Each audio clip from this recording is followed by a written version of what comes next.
Better late தென் நெவர்னு சொல்லி ஆங்கிலத்தில் ஒரு பழமொழி இருக்குது. இது கொஞ்சம் காலம் கடந்ததாக இருந்தாலும் கூட ஒரு நல்ல ஒரு நகர்வாக தான் நான் பார்க்குறேன். ஏன்னா விஜய்க்கு கடந்த 2 நாட்களாக கொண்ட எதிர்பிரச்சாரம், அவர் எதிர்கொண்ட எதிர்பிரச்சாரம், நெகட்டிவ் கேம்பெயின், ப்ரொபகண்டா, அவதூறு பிரச்சாரம், இதுக்கெல்லாம் தாவேகா சார்பிலோ தாவேகா கட்சி சார்பிலோ பேசுகிறதுக்கு ஆளே இல்லாமல் ஆகிப்போச்சு. எல்லாருமே அமைதியாகிட்டாங்க.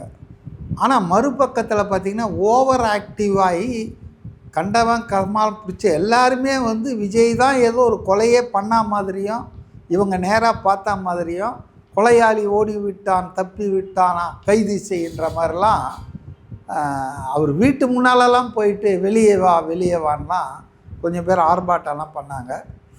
அப்போது அவர் கண்டிப்பாக பேசணும் அப்படின்னு நிறைய பேர் எதிர்பார்த்தாங்க. அது மட்டும் இல்லை, இன்றைக்கி காலையில் தான் நான் பார்த்தேன், அவருடைய அந்த ஏரியாவில் தான் கட்சி செயலாளராக இருக்கிற ஒரு தற்கொலை பண்ணிக்கிட்டார். ஒரு எழுதி வச்சுட்டு, மக்களுக்கு பாதுகாப்பு கொடுக்கல அரசாங்கம், இது மாதிரி விஜயை இப்படி இது பண்ணுறாங்க எல்லாரும் அப்படின்னு மன வருத்தப்பட்டு தற்கொலை பண்ணிட்டார். நான் கூட பயந்தேன், என்னடா இது இவர் பேசினாதான், இல்லைன்னா இந்த மாதிரி நிறைய பேர் ஆரம்பித்தாங்கன்னா.